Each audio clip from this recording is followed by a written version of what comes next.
At the bank, my son pushed a pen into my hand. "Just sign, Mom." "It's routine," he said, smiling, but his eyes were too sharp. His wife gripped my arm so tightly that it hurt. Her nails dug into my skin. I looked at the papers. I couldn't understand the small words written all over them, but I knew one thing. It wasn't routine. My heart began to pound. I was about to give away everything: my house, my savings, my life's work. So I did something that even surprised me. I slipped a note to the cashier with my shaking fingers. On it, I wrote 4 simple words. "Help. I'm being forced." The cashier's face changed instantly. Her eyes grew wide as plates. She gave a quick glance at me, then at my son and his wife. Without saying a word, she pressed something hidden under the counter. And then, the alarm went off. The sharp ringing filled the whole bank. Everyone froze. My son's face twisted into anger, and his wife's grip on my arm became even tighter. But before I could even breathe, someone shouted, "Police are on the way." And that's when everything broke loose. Hello everyone. My name is Margaret. I'm 72 years old, and I'm speaking to you from the state of Ohio, here in the United States. Before I continue this shocking story, I want to ask you a favor. Please, if you enjoy stories like this one, don't forget to subscribe, like this video, and click the notification button so you never miss what's coming next. And also, let me know in the comments, which part of the country are you watching from? I really want to know. Now, let me take you back to how this all began. I raised my son Daniel with love. His father died when Daniel was just 10 years old, so I worked 2 jobs to feed him and keep a roof over his head. I sold pies at the farmer's market on Saturdays, and during the week I cleaned houses. My hands grew rough, and my back bent from hard work, but I never complained. For years, I told myself it would all be worth it, because Daniel would grow up to be a good man. And for a while I believed he did. He got married to a woman named Jessica, and at first, I thought she was sweet. She would call me Mom, and bring me flowers on my birthday. But soon I noticed things, like how she would roll her eyes when I spoke, or how she whispered in Daniel's ear whenever I offered to help them. Slowly, Daniel began to change. He stopped visiting me alone. He only came with her. And whenever she was around, he never called me Mom anymore. Just Mother. Still, I tried to stay close. I told myself maybe it was just in my head. Then one Sunday afternoon, Daniel came to my house. He walked around the living room, looking at my things. He touched the old piano that had belonged to my grandmother. He even opened my drawers without asking. "Why are you doing that?" I asked. He smiled and said, "Just checking what's here, Mother."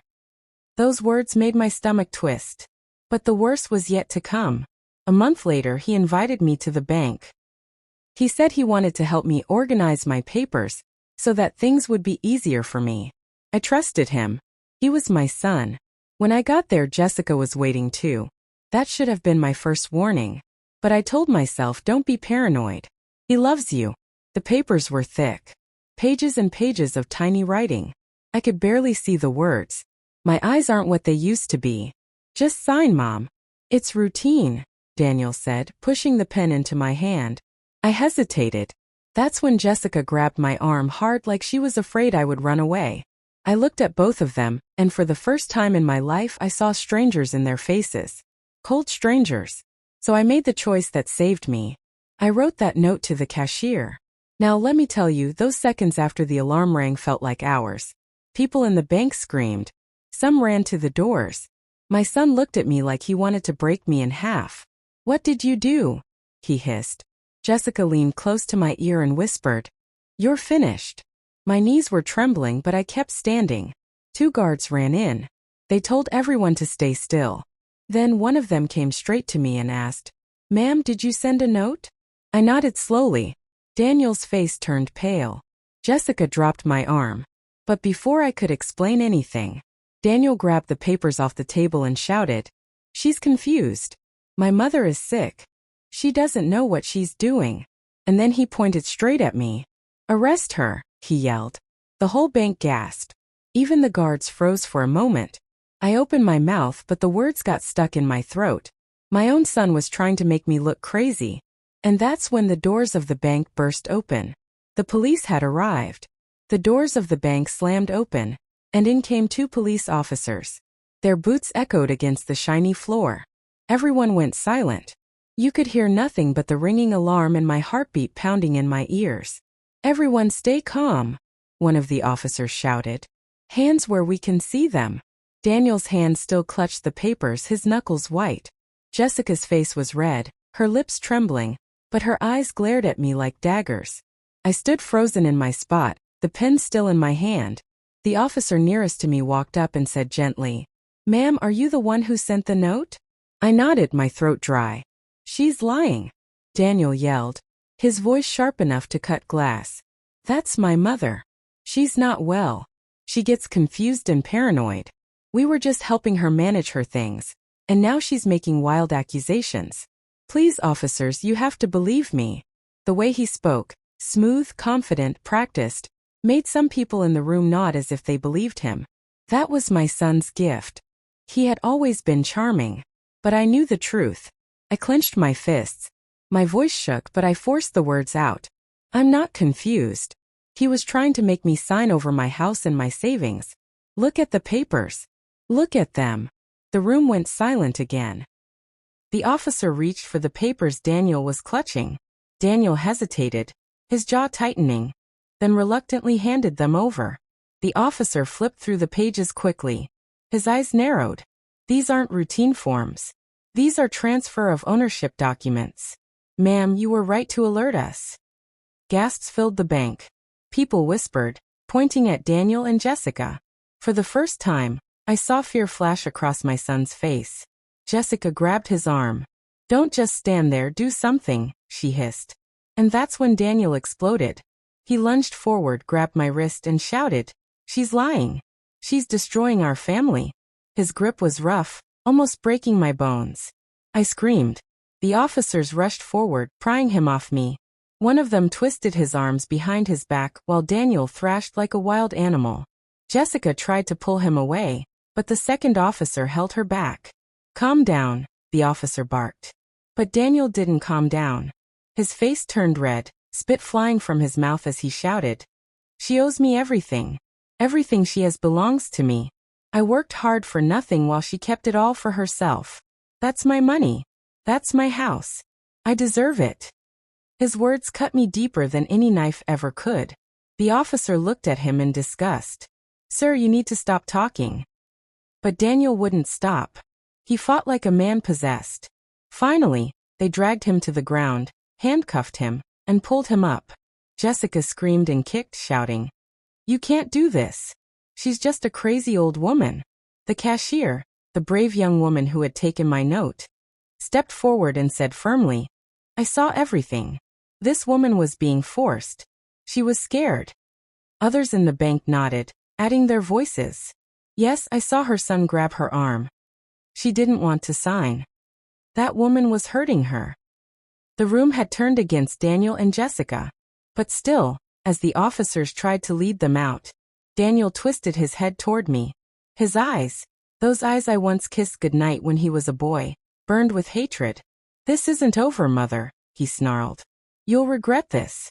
I swear it." The chill that ran down my spine was worse than anything I had felt in my life. When the police took them away, I collapsed into a chair. My body was trembling all over. A kind stranger brought me a glass of water. The bank manager came to sit with me, his face full of concern. "Ma'am, are you all right?" he asked. "I don't know," I whispered. "That was my only son." He sighed. "Sometimes the people closest to us hurt us the most. But you did the right thing. If you had signed those papers, you would have lost everything." I nodded, though my heart ached. I thought of little Daniel, the boy who once brought me dandelions from the yard and told me I was the best mom in the world. Where had that boy gone? I wanted to cry, but no tears would come. The police asked me to come to the station to give a statement. I went with them, my hands still trembling. Inside, I told the officers everything. How Daniel had changed after marrying Jessica, how they pressured me, how today they tried to trick me into signing my life away. One officer shook his head and said, "Sadly, we see this a lot. Elder abuse. Family members taking advantage of their parents or grandparents. You were lucky you caught it in time." Lucky. I whispered. It doesn't feel like luck. It feels like I lost my son. They promised to investigate. They said there might be charges for fraud, coercion, even assault. But all I could think about was the look Daniel gave me, his promise that this wasn't over. That night, I went home alone. My little house felt empty and cold. I made myself a cup of tea, but it tasted like nothing. I sat by the window, staring out at the quiet street, my mind racing. I remembered every sacrifice I had made for Daniel. The nights I went to bed hungry so he could eat. The winters when I wore old coats so he could have new ones. The times I worked until my fingers bled, just to pay his school fees. And now he wanted to steal from me. The pain was unbearable. But I told myself one thing. If I had survived raising him alone, I would survive this too. I went to bed, praying for strength. The next morning, I heard a knock on my door. My heart jumped. I thought maybe it was the police with news. But when I opened it, my blood ran cold. It wasn't the police. It was Jessica. Her eyes were swollen from crying, but her voice was sharp as a knife. "You think you won, old woman?" she hissed. "You ruined everything. But you don't know Daniel like I do. He'll find a way out of this. And when he does, he'll come for you." Before I could answer, she shoved a folded paper into my hands and stormed off. I stood frozen, staring at the paper. My hands trembled as I opened it. It was a letter. From Daniel.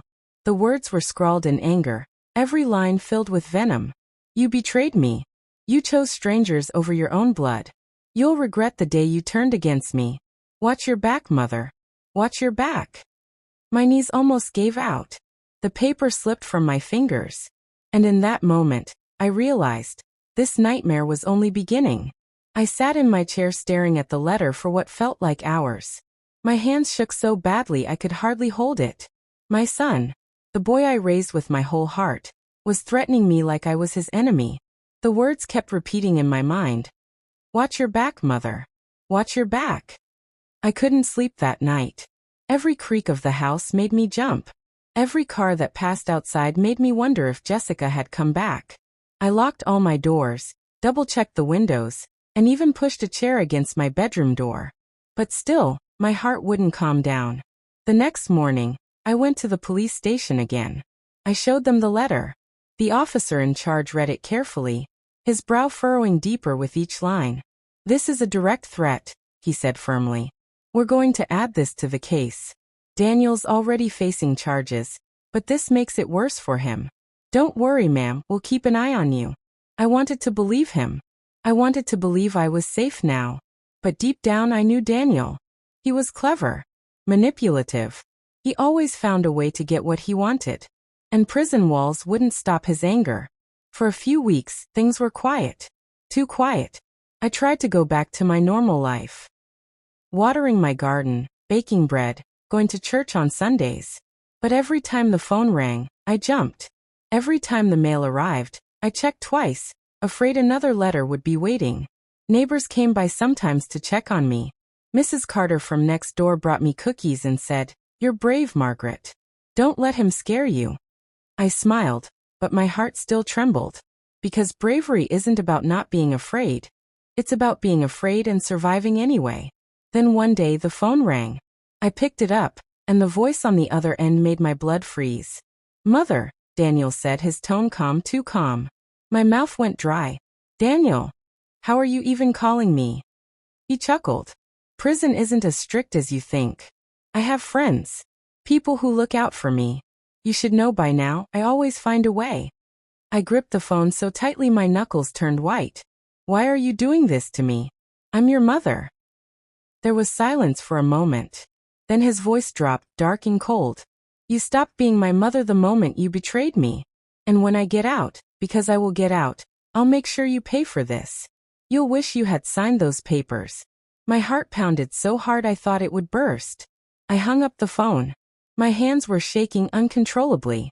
I called the police immediately, but when they traced the call, they told me something that made me nearly faint. "Ma'am, the call didn't come directly from the prison. It came from a prepaid cell phone." That meant Daniel had someone on the outside helping him. Someone was sneaking phones to him. Jessica. Of course it was her. The next days were a blur. I hardly left the house. I checked the locks again and again. At night, I kept the lights on, too scared to sleep in the dark. Then one evening, I was sitting in my living room when I heard it. Top, top, top. At my window. My blood ran cold. I turned slowly, my heart thudding in my ears. There, pressed against the glass, was a piece of paper. I stood up, legs trembling, and went closer. The paper was taped to the window from the outside. My stomach twisted as I read the words written in large, angry letters. I see you.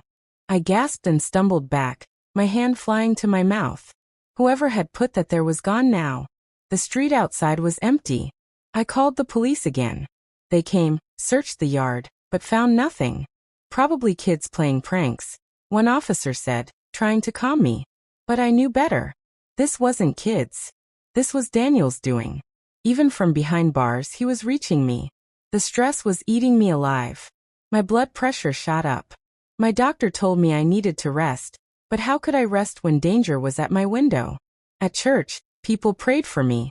They told me to forgive Daniel, that maybe one day he would change. But how do you forgive someone who looks you in the eye and promises to destroy you? I felt alone, even though people were around me. Then came the night that changed everything. I was lying in bed, tossing and turning, when I heard it. The sound of my back door creaking open. My eyes shot wide. I held my breath, listening. Footsteps. Slow. Heavy. Inside my house. Someone was here.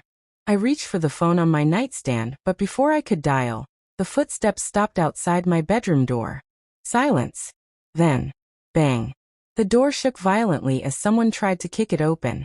I screamed, "Open the door, mother!" A voice shouted from the other side. It was Daniel's voice. But how? He was supposed to be in prison. The door shook again, harder this time. Wood splintered. I backed into the corner, my whole body trembling. And then, the door burst open. The bedroom door exploded open with a crack, pieces of wood flying across the floor. I screamed and pressed myself against the corner of the room, my hands shaking so badly I could barely keep myself upright. And there, standing in the doorway, was a shadow. The hall light behind him cast his face in darkness, but the voice that followed made my blood run cold. "Mother," he said. It was Daniel. But how? He was supposed to be locked away. I blinked, certain my mind was playing tricks on me. My heart pounded so loud it drowned out every sound. He stepped into the room slowly, his figure growing clearer. His eyes burned with fury, his jaw clenched tight. "I told you this wasn't over," he growled. I could hardly breathe. "Daniel, no. You're supposed to be in prison." He smirked. "Prison can't hold me. You should have known that." I stumbled toward the nightstand, trying to grab the phone, but he was faster. He lunged, knocking it out of my hand. The phone slid under the bed. "You betrayed me," he spat. "After everything I sacrificed for you, you turned me into the police. Do you know how humiliating that was for me? For my wife?" Tears burned my eyes. "Daniel, I didn't betray you. You betrayed me. You tried to steal my house, my life. I raised you. I gave you everything I had." For a moment, something flickered in his eyes. Pain maybe. Regret. But it was gone in an instant, replaced with cold anger. "You should have just signed the papers," he said through clenched teeth. "Then none of this would have happened." I thought my heart would stop. I was alone, unarmed, trapped in my own bedroom with my son who looked at me not as a mother, but as an enemy. "Daniel, please," I whispered. "I'm your mother. You loved me once. Don't do this. Think about what you're doing." He laughed bitterly. "Love? You don't know the meaning of that word. If you loved me, you would have given me what I deserve. Instead, you exposed me, humiliated me. Now everyone thinks I'm a criminal. But you and I both know, I should have been the one in control." My knees went weak. I thought I would faint. But then I remembered something my grandmother used to tell me. "Fear makes you weak. Speak even when your voice shakes." So I spoke. "You're right about one thing," I said, my voice trembling but steady enough to carry. "Everyone does think you're a criminal, because that's what you've become. You've lost yourself, Daniel. And if you hurt me tonight, there will be no going back." For a split second, his face softened, his eyes darting away. My words had struck something inside him. But then, he clenched his fists, shaking his head violently. "No," he roared. "You're just trying to trick me again. That's all you ever do. Control me, make me feel small." He stepped closer, raising his hand as if to strike me. I flinched, closing my eyes. But before the blow could land, flash! A bright light burst through the window, and a booming voice shouted, "Police! Step away from her." I opened my eyes, stunned. Red and blue lights filled the room as officers rushed inside. Daniel froze, his hand still raised. For a moment he looked like a little boy caught stealing cookies from the jar. Then he snapped. He grabbed me by the shoulders and yanked me close, pressing me against his chest. His arm tightened around my neck. "She's coming with me," he shouted, his eyes wild. "If you take me, she comes too." The officers aimed their guns. "Let her go, Daniel. Don't make this worse." My breath came in short, sharp gasps. His grip was crushing me. I clawed at his arm, desperate for air. "Daniel, please," I choked out. "This isn't you. Stop before it's too late."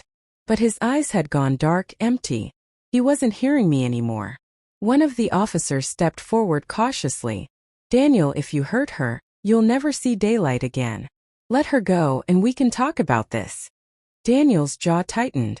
Sweat dripped down his forehead. He looked at the officers, then back at me. "You'll always choose them over me, won't you?" he whispered, his voice breaking. Tears streamed down my face. "I will always choose what's right. And this isn't right, Daniel." For a moment his grip loosened.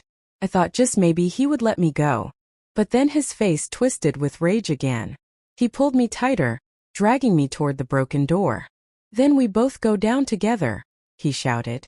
And in that terrifying instant, he pulled something shiny out of his pocket. It was a knife. The officers shouted in unison. "Drop it! Drop the weapon now!"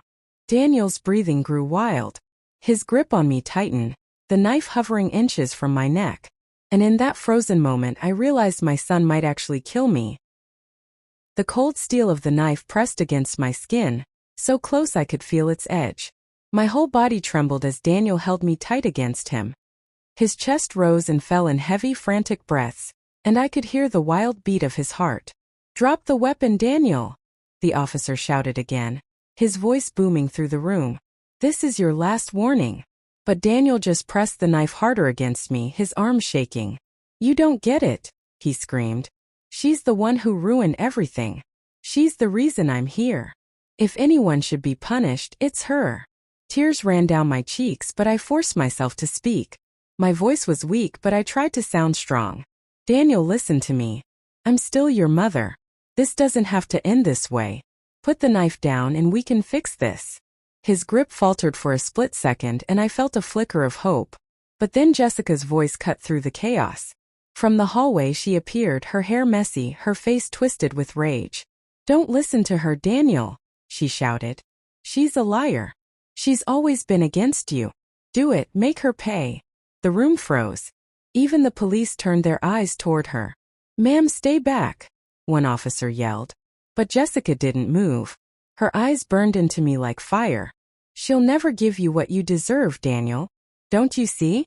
She wants you in prison so she can live her happy little life while we suffer."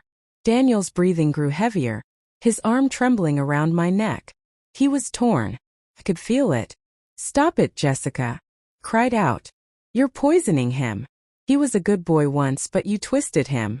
You filled his head with lies." "Lies," Jessica spat, stepping closer. "The only liar here is you. If you really loved him, you'd have signed those papers and given him what he needed. But no, you chose yourself like you always do." The police officers moved, circling slowly, their guns still raised. The tension was unbearable. Daniel's grip shifted. He looked back and forth between us, his wife and his mother. My heart pounded. This was the moment, the choice that would decide everything. For a split second I thought he would drop the knife. His eyes softened, his breathing slowed. But then Jessica screamed again. "Do it, Daniel. If you don't, you'll lose everything. She's the enemy." Something snapped inside him. He tightened his grip on me and shouted, "Fine. If I can't have peace, nobody will. The knife rose higher. The officers moved instantly. Don't do it, one shouted. But Daniel pressed the blade closer, his voice breaking with madness. Stay back, or she dies. I could barely breathe. My world spun. My own son, my only son, was ready to end my life. Daniel, I whispered, my voice trembling but steady enough to cut through the shouting. If you do this, you'll lose me forever. And I know deep down you don't want that. For a heartbeat, everything stopped. His hand shook violently. His breath hitched. The knife lowered just a little. The officers leaned forward, ready to pounce. But then Jessica made a move I never expected. She lunged forward, trying to grab the knife from his hand. Give it to me. I'll do it, she shrieked. The room erupted in chaos. Daniel jerked backward, dragging me with him. Jessica clawed at the knife, screaming. The officers shouted commands, rushing forward. And in the struggle, the blade cut deep. Not into me, but into Jessica. She gasped, her eyes wide in shock. The knife had slashed across her arm. Blood poured down as she stumbled back, clutching the wound. Daniel froze, staring at the blood on the knife. His face twisted in horror. No, I didn't mean to, he muttered. The officers seized the moment. They lunged, grabbing him, pulling me free from his grip. I collapsed to the floor, coughing and sobbing. Daniel fought, but his strength was gone. He was dragged to the ground, the knife kicked away. Handcuffs clicked shut around his wrists. Jessica screamed, blood dripping between her fingers. Daniel, don't let them take you. But it was too late. The police hauled him up, his face pale, his eyes empty. He looked at me one last time, and the words he spoke chilled me to the bone. This isn't over, Mother. Not even prison can stop me. And then they dragged him away. Hours later, I sat in the hospital waiting room, my hands still shaking. Jessica had been taken into surgery for her wound. The police assured me she would survive. But none of that mattered. What mattered was the truth I could no longer deny. My son hated me. The boy I once held in my arms, sang lullabies to, and prayed over at night. He was gone. In his place was a man filled with greed, anger, and hate. And as much as it tore me apart, I knew I had to protect myself. I stared out the window into the dark night, whispering to myself, Lord, give me strength, because I know this war isn't finished yet. And just as I closed my eyes, praying for peace, my phone buzzed. I picked it up with trembling fingers. A new message appeared on the screen. It was from an unknown number. The words made my blood run cold. He won't be in prison long. And when he comes out, we'll both be there, waiting. The text glowed on my phone screen, its words stabbing me like knives. He won't be in prison long. And when he comes out, we'll both be there, waiting. I stared at it, my hands trembling. My mind screamed with questions. Who sent it? Was it Daniel? Or Jessica? But Jessica was in surgery, and Daniel was already in custody, which meant there was someone else. Someone helping them. The room spun. I felt sick to my stomach. The next morning, I went straight to the police station with the phone in my hand. I showed the officer on duty the message. He frowned, typing quickly on his computer. We'll trace the number, ma'am. But whoever this is, they're using prepaid burners. It's hard to track. So you're saying they could be anywhere? I asked, my voice cracking. He sighed. For now, yes. But we'll increase patrols near your home. We'll make sure someone's watching your street. I nodded, but it gave me little comfort. Because if Daniel had people helping him, then patrol cars wouldn't be enough. Days passed, each one heavier than the last. I jumped at shadows. The creak of my old house made me flinch. I couldn't sleep without keeping a light on in every room. My neighbors tried to reassure me, but their words felt thin. Then one afternoon, I heard a knock at my door. When I opened it, I nearly collapsed. Standing there was Jessica. Her arm was wrapped in bandages, her face pale but her eyes just as sharp as ever. I tried to shut the door, but she pushed against it with surprising strength. Wait, Margaret, she said quickly. I didn't come here to hurt you. My stomach twisted. Why should I believe you? After everything you've done. Her lips curled into a bitter smile. Because Daniel doesn't know I'm here. And if he did, he'd kill me. I froze. What are you talking about? She glanced around nervously, then lowered her voice. You think he only hates you? No. He hates me too. That night when he cut me, it wasn't an accident. He would have killed me if the police hadn't come. Her words sent a chill down my spine. Why are you telling me this? I whispered. Because you need to know the truth, she said. Daniel isn't working alone. He has people outside, people who owe him favors. And they'll do anything he asks, even if he's behind bars. I swallowed hard. So that message on my phone. She nodded. It wasn't from me, but it was from someone close to him. My knees felt weak. I gripped the edge of the door to steady myself. Jessica leaned closer, her eyes darting around. Listen to me. Daniel's planning something bigger. He's obsessed with destroying you. And if you don't get out of town soon, you won't survive. I stared at her, speechless. She straightened up, her expression unreadable. That's all I can tell you. Believe me or don't. But when the time comes, you'll remember this. Then she turned and walked away, leaving me frozen at the door. That night, I sat alone, replaying her words again and again. Should I trust her? Or was this another one of her tricks? I didn't know. But one thing was clear. Danger was closing in on me. I decided to stay alert. I checked my locks twice, then 3 times. I pulled my curtains shut tight. I even placed a kitchen knife under my pillow. But even with all that, sleep never came. Around midnight, I heard it. The faint sound of gravel crunching outside my window. My blood turned to ice. I tiptoed to the window and peeked through a crack in the curtain. At first I saw nothing. Just the dark street and the faint glow of a street lamp. But then movement. A shadow. Someone was standing by my mailbox. My hands shook as I reached for the phone. I dialed 911, whispering urgently to the operator. Please, someone's outside my house. Please hurry. The shadow bent down, placing something inside the mailbox. Then, without a sound, it disappeared into the night. Moments later, red and blue lights filled the street as police cars arrived. An officer checked the mailbox carefully, wearing gloves. He pulled out a small brown envelope. Ma'am, he said, his face grim. You should see this. He handed it to me. I opened it with trembling hands. Inside was a single photograph. It was me. Taken from outside my window, just hours earlier. The picture showed me sitting in my chair by the lamp, completely unaware. At the bottom of the photo, in black marker, were 3 words. We are close. The photograph felt like ice in my hands. I sat very still at the kitchen table, staring at the picture of myself. My name, my face, the lamp I always left on at night. All shone from somewhere outside my window. Underneath, the 3 words that made my lungs tighten. We are close. For a moment everything stopped. The clock on the wall ticked, but I hardly heard it. The police around me moved and talked, but it all sounded far away, like people in a distant room. My skin crawled. Someone had watched me. Someone had come to my house and taken that picture while I sat inside and read my Bible and stirred tea in a small mug. Who could do this? I asked aloud, my voice a small, frightened thing. The young officer who had brought the photo cleared his throat. We'll do everything we can, ma'am.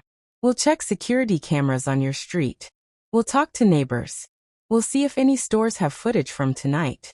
I nodded, but my heart was already pounding in a new rhythm.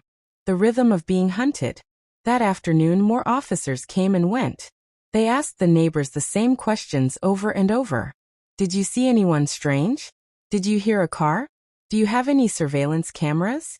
Mrs. Carter from across the street hugged me and said, Margaret, don't be alone tonight. Come over and sleep at my house. Her voice was soft, trying to be brave for me. I wanted to go. I wanted to sleep under someone else's roof where the curtains were not the same, and the windows did not face the same dark street. But my house felt like part of me. The garden I had planted after my husband died, the photos on the mantel, the little dent in the kitchen table where Daniel once carved his initials as a boy. I could not leave it just like that. Part of me hoped staying would prove whoever was watching wrong. I told myself I was being silly. I told myself I was safe because Daniel was in custody. But the picture said otherwise. That evening, The detective called me himself. He spoke slow and steady, the kind of voice trained to keep people calm. "We found footprints near your mailbox," he said. "They're small, like a woman's shoes or a young person's. We also found the brown envelope. We're going to take door-to-door statements. Please, if you notice anything else, any cars that come and go, any people standing around, call us immediately." I promised I would. After I hung up, I locked the doors and double-checked the windows. I drew the curtains tight, as if that could keep eyes from peeking in. My hands were sore from working the bolts. Night came slowly. I sat in the living room with the lamp on and a blanket around my shoulders. The phone sat on the table like a small raft, my connection to help if something happened. I tried to read, but the words on the page swam. Instead, I stared at the curtain window and remembered the photograph. My small lamp, my soft chair, the way I sat knitting sometimes and watching old shows on television. Later, I heard footsteps outside. My heart leaped up into my throat. I reached for the phone, but then the footsteps stopped. Silence filled the air until I realized the sound came from my own house. Upstairs, in the attic. The old house sometimes settles and makes noises like animals, but tonight everything sounded wrong. I crept through the hallway, the blanket slipping from my shoulders, and climbed the attic ladder that led to the small storage space above my room. The ladder creaked and my breath came short. Up there, boxes of old clothes and photo albums sat in the dark. Something moved among the boxes. A rustle, then a whisper of fabric. I froze. Whoever it was had to be very quiet. "Hello," I called, my voice small but trying to be firm. Silence. I took another step and the flashlight I kept in the hall trembled in my hand. I clicked it on and a narrow beam cut through the dust and boxes. A shadow ducked behind a stack of cardboard. For a second I saw a flash, a hooded jacket, a small figure. Then the shadow sprinted down the ladder as if shot from a bow, not stopping until the back door slammed so hard the glass rattled in the frame. I ran after them, but when I pushed the back door open, the street was empty. Only the night air moved, and the distant hum of a car. On the back step, I found more footprints, smaller than the ones the police had found by the mailbox. They led away across the garden and into the darkness. I called the police. They arrived quickly this time, lights painting the yard red and blue. They took the prints and dusted for fingerprints on the back door frame. A neighbor shone a flashlight from his porch, his face pale in the beam. "You all right, Miss Margaret?" he asked in a small voice. I nodded, but I couldn't speak. My hands were cold and shaking. The detective stood in my kitchen holding a small strip of plastic evidence bag. "There are fibers on your attic boxes," he said. "Synthetic fibers, like from a hooded sweatshirt. We'll test them. For now, stay with the neighbor.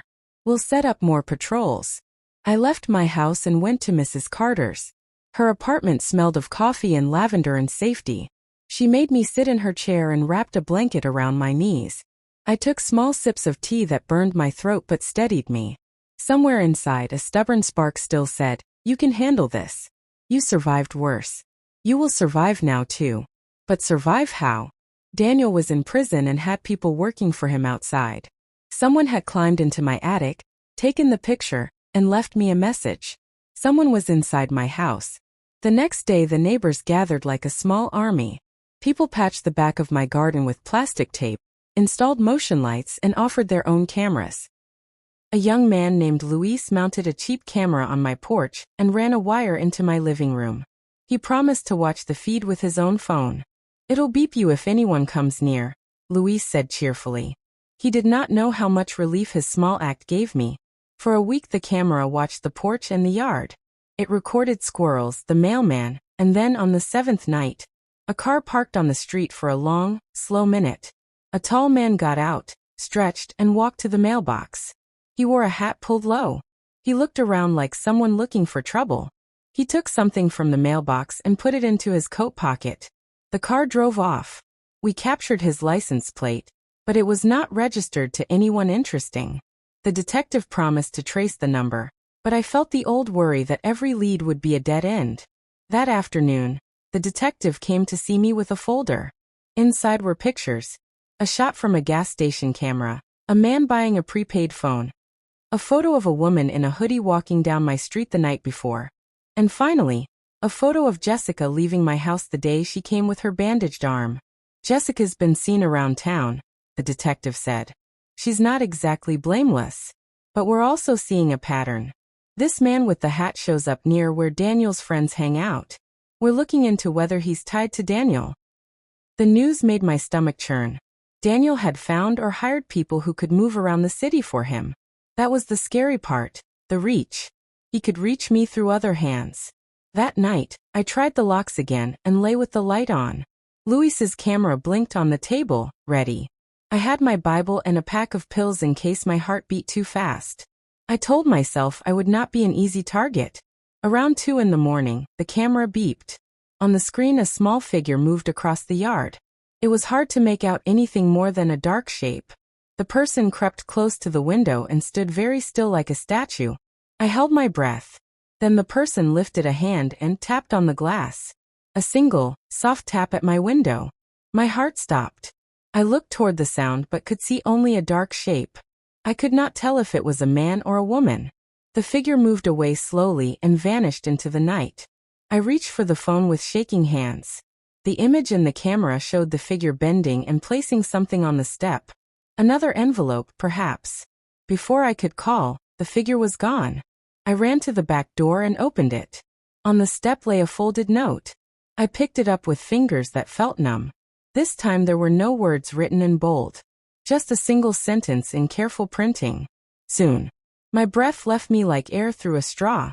I stood there on the step holding that tiny slip of paper, and realized that the person watching knew me too well. They knew my hours, my habits, the light on the lamp.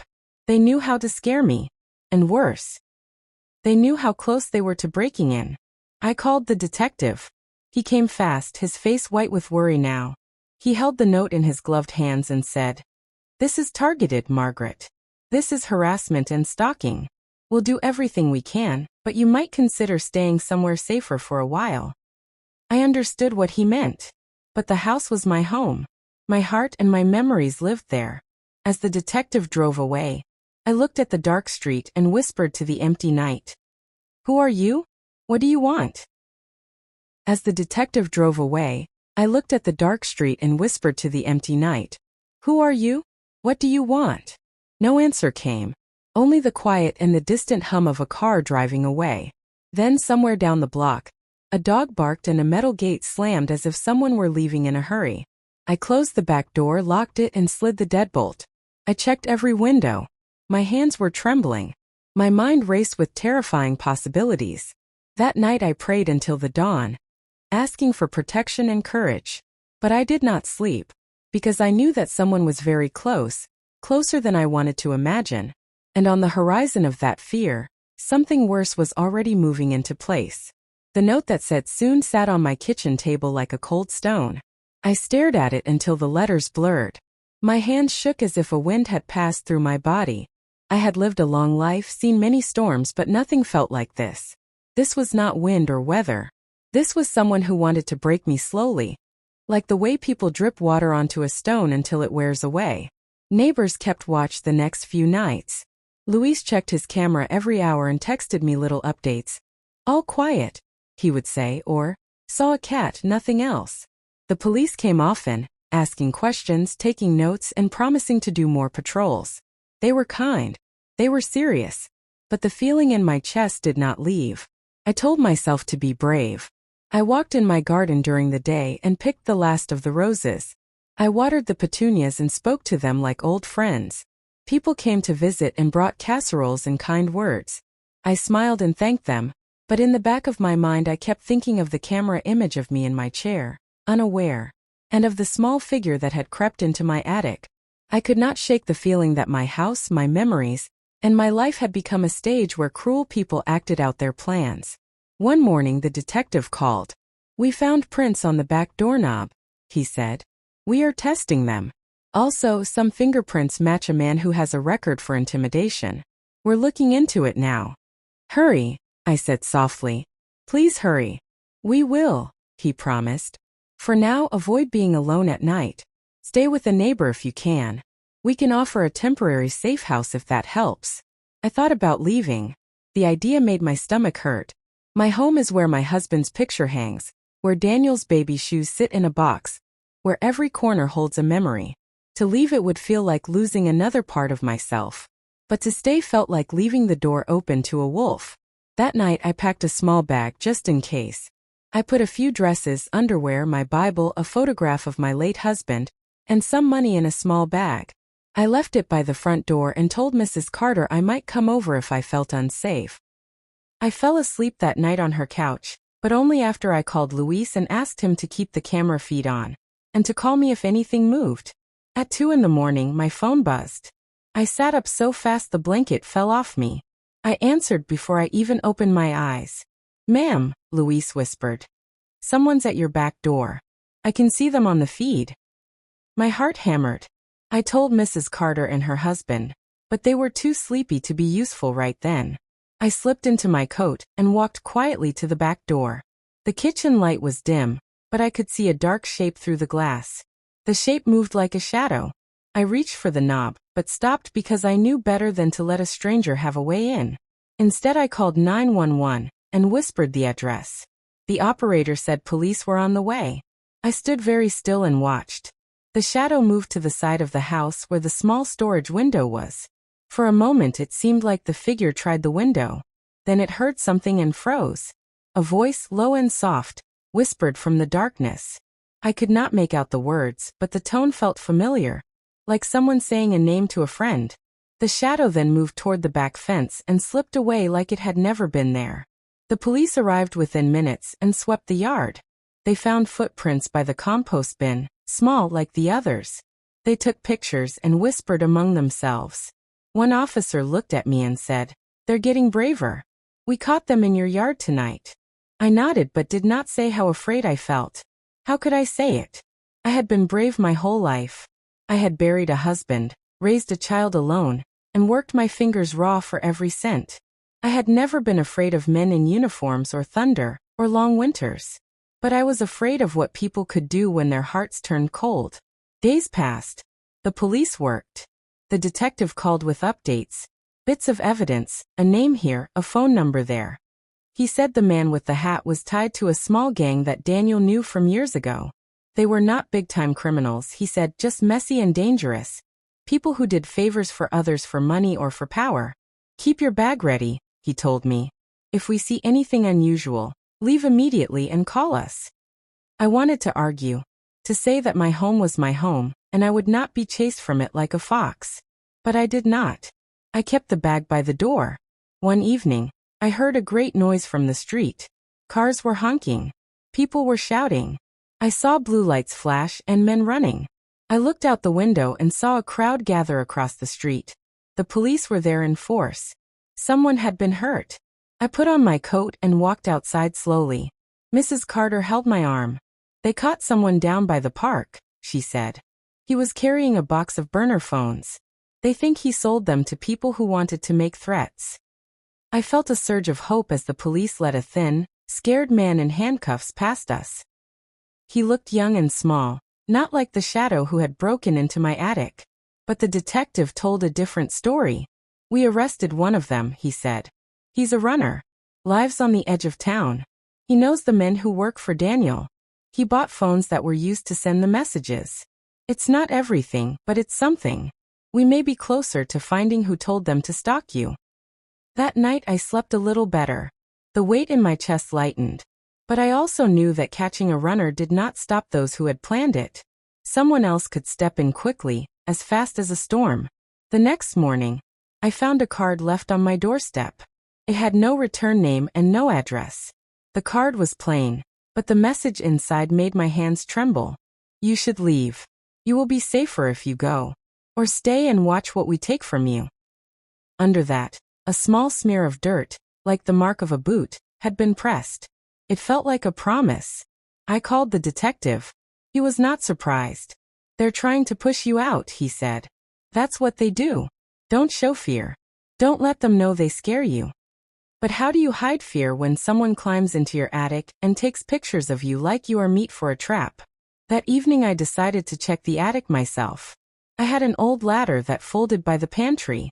I took a flashlight and climbed up slowly. The attic had been where Daniel used to hide his little toy cars when he was small. It was a place that smelled of cedar and dust and old summers. Tonight it smelled of something else. Someone else had been there. I saw scuff marks on the wooden floor, and the boxes pushed aside. On one box sat a small piece of plastic, black and burned on one edge. It looked like part of a lighter. Someone had left it there, maybe by accident, or maybe as a sign. I took the piece and put it in an envelope. I also found a scrap of cloth caught on a nail, gray fleece, the kind of hooded sweatshirt a young person might wear. My hands found that small scrap and held it to my face. I wanted to keep it like a talisman, proof that this was real, and also proof that I could fight back. Just then I heard a noise from downstairs, footsteps heavy and quick. I froze. The attic ladder creaked. I wanted to call out, but my voice felt small. The footsteps stopped below the attic door. Then someone whispered, quiet as a wind, "Mrs. Margaret?" My breath left me. I did not know whether to answer. The voice sounded low and a little rough. It was a man's voice. My mind flashed to the detective's words about the man with the hat and the runner. Had he come back? Had he brought friends? "Who is there?" I called, trying to sound steady. Silence. Then the voice again, closer now, as if someone had climbed the steps. "Please don't scream. We don't want trouble. We just want to talk." Talk. My heart thought. They had been watching me for weeks. They had crept in, left photos, and threatened me. Now they wanted to talk. The attic hatch opened slowly. A shadow leaned toward me, and for a moment I thought it might be the runner the police had taken. But this shadow was taller. A broad shoulder, a low hat. He must have a flashlight. His face was half in light. I rose slowly to my feet. The man put his hands up like an old movie thief caught with a pocketful of bread. "Mrs. Margaret," he said again, softer now. "I don't want to hurt you. I'm not one of the bad ones. I was told to watch the house. I didn't know it would go this far." I wanted to believe him. I wanted someone to be honest and human. I thought of Daniel as a frightened boy who had once feared thunder, of the man he had become. Maybe there were people who had been dragged into this who could be turned away. "What do you want?" I asked. He looked at me with tired eyes. "We work for people. But some of us don't like what we do. I can help you. I can tell you who is behind it." Hope flushed through me like sunlight. "Who?" He hesitated, like a man who feared the words inside his head. "I can't say here," he whispered. "It's not safe. Come down. Let's talk where no one hears us." My hands trembled. I knew better than to go into the dark with a stranger. I also knew that this could be my only chance to get answers and to stop them. As I moved toward the ladder to climb down, a small sound came from outside. The click of a car door, the low hum of an engine. In the distance a siren wailed once, then faded. The man in the attic's eyes flicked to the window and back to me. He seemed to fear what the noise meant. "We don't have time," he said quietly. "If they find out I spoke, they'll..." He did not finish the sentence. Outside the engine grew louder. Headlights cut through the curtains below, bright and fast. Suddenly, without warning, the attic hatch banged open from the other side. A second shadow pushed through. It was big and fast and filled the ladder mouth like a hungry mouth. "Get down," the big shadow barked. His voice was not hopeful or soft. It had teeth. "Now." Before I could breathe, hands grabbed my arms and pulled me toward the ladder. The first man who had spoken shoved me down one step, then another. My feet hit the attic floor.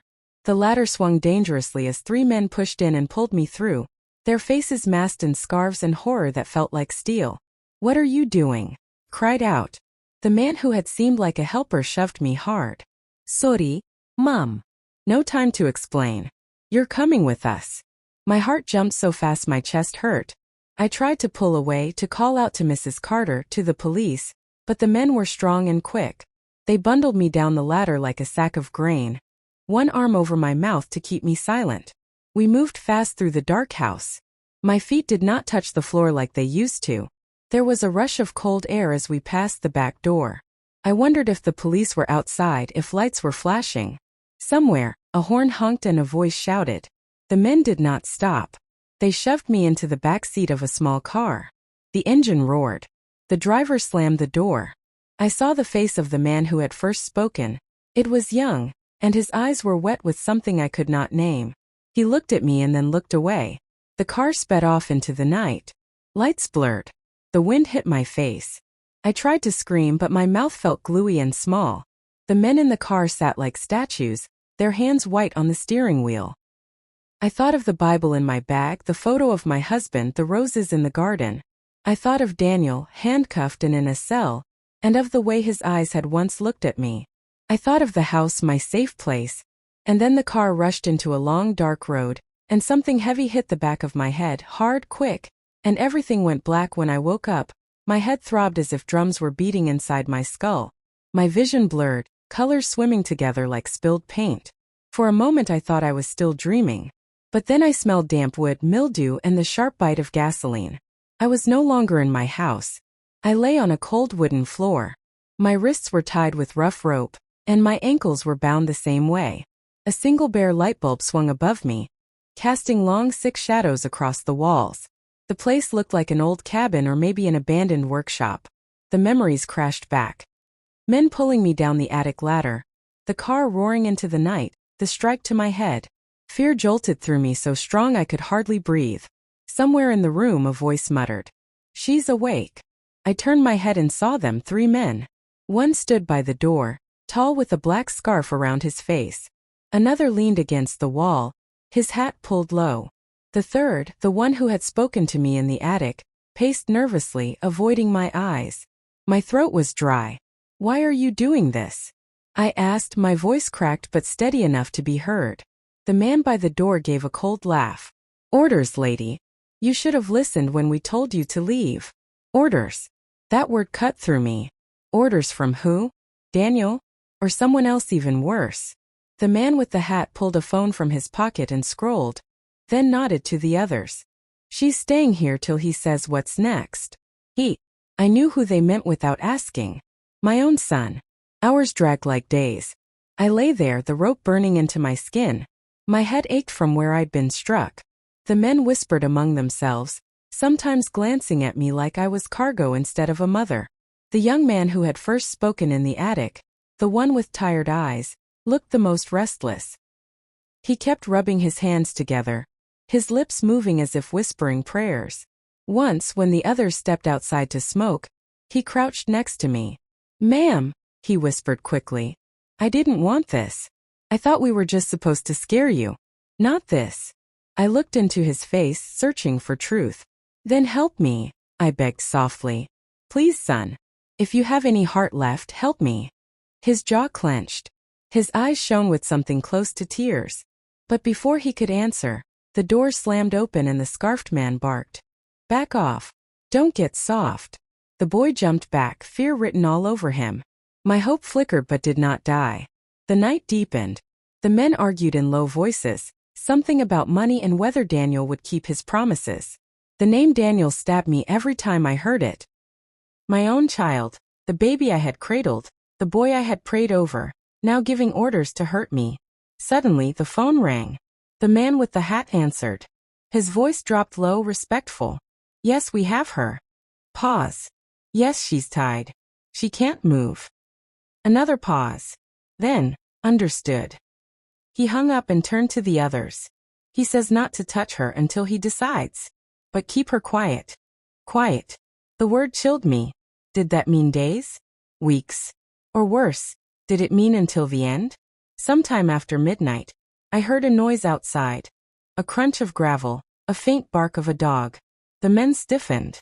"Police," one whispered. "No," the scarf man said. "Too soon. But check anyway." 2 of them slipped out, leaving the boy with me. He looked at me again, his face torn. "This isn't right," he whispered. "You're somebody's mother. Somebody's grandmother." Tears filled my eyes.